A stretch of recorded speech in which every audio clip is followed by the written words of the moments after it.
Assalamualaikum warahmatullahi wabarakatuh. Halo teman-teman semuanya, kembali lagi di channel ini untuk kita sama-sama update progres pembangunan sirkuit MotoGP Mandalika Lombok.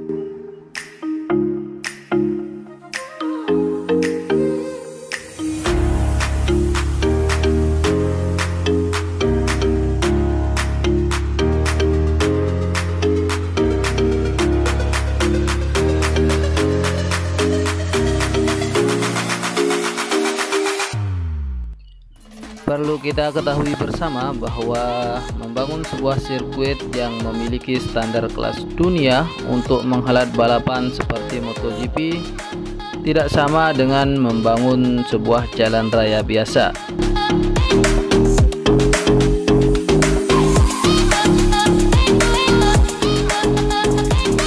Ada banyak tahapan yang perlu dilakukan dengan teliti agar pembangunan berjalan sesuai dengan rencana.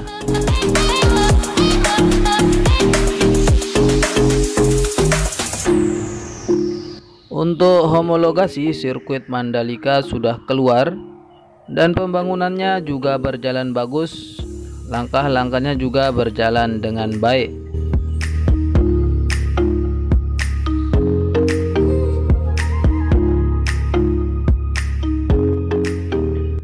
Sirkuit ini dikerjakan secara detail, benar-benar dihitung sekali, tingkat presisinya harus tinggi dan tidak boleh ada kesalahan sedikit pun.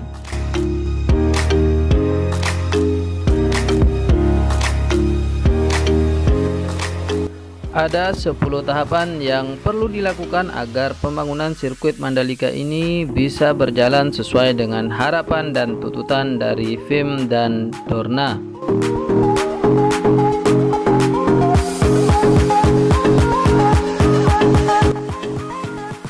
Untuk penanaman rumput sendiri berada pada tahapan ke-8 dari 10 tahapan yang ada pada pembangunan sirkuit MotoGP Mandalika.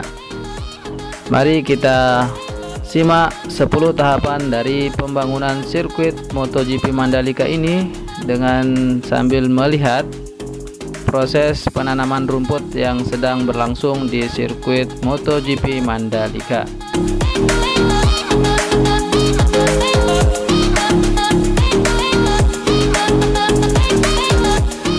Untuk tahap pertama adalah penggalian bagian trek utama atau main track yang perlu digali dengan kedalaman 1 meter untuk pondasi.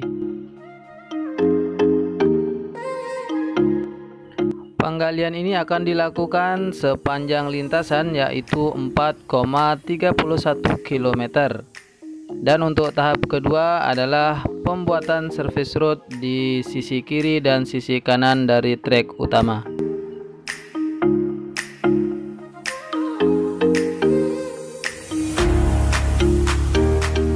Selanjutnya untuk tahap ketiga adalah lapisan pengerasan agregat tanah. Jadi setelah digali sedalam 1 meter, maka selanjutnya akan ditimbun kembali dan dikeraskan lagi atau dipadatkan lagi dan dilakukan berkali-kali.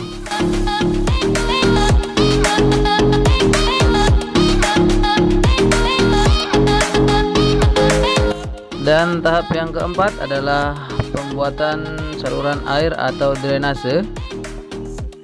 Untuk drainase ini juga perlu digali dan dicor.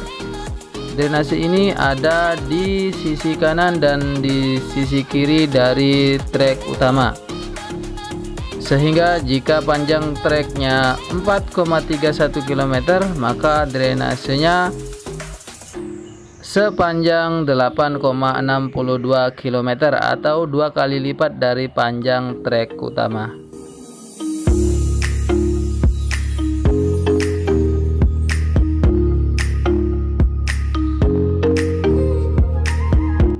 Yang kelima adalah pengaspalan.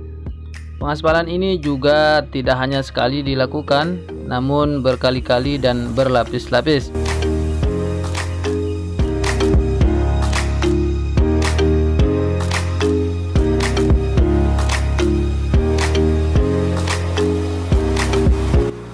Tahapan selanjutnya adalah tahapan ke-7, di mana untuk tahapan ke-7 ini adalah pengerjaan detail dari service road, di mana service road tak kalah pentingnya dengan lintasan utama atau main track.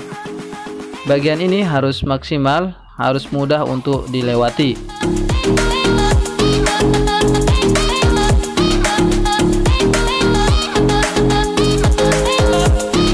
Dan untuk tahap yang ke-8 adalah pengerjaan area runoff.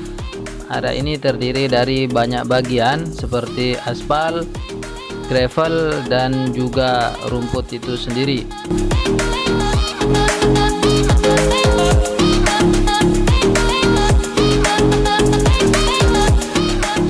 Untuk tahap ke-9 adalah tunnel atau terowongan. Untuk akses masuk ke bagian tengah sirkuit itu harus ada tunnel. Tunnel ini juga sedang dalam pengerjaan.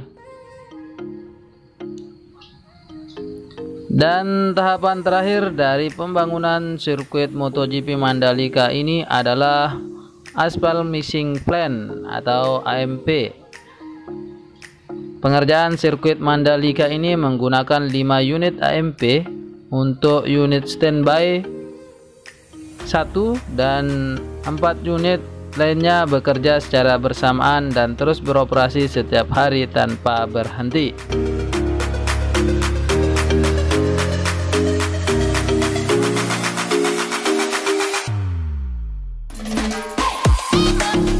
Jadi itulah tadi 10 tahapan dari pembangunan sirkuit MotoGP Mandalika yang mudah-mudahan semua dari tahapan tersebut bisa dilakukan dengan lancar dan sesuai dengan apa yang telah direncanakan.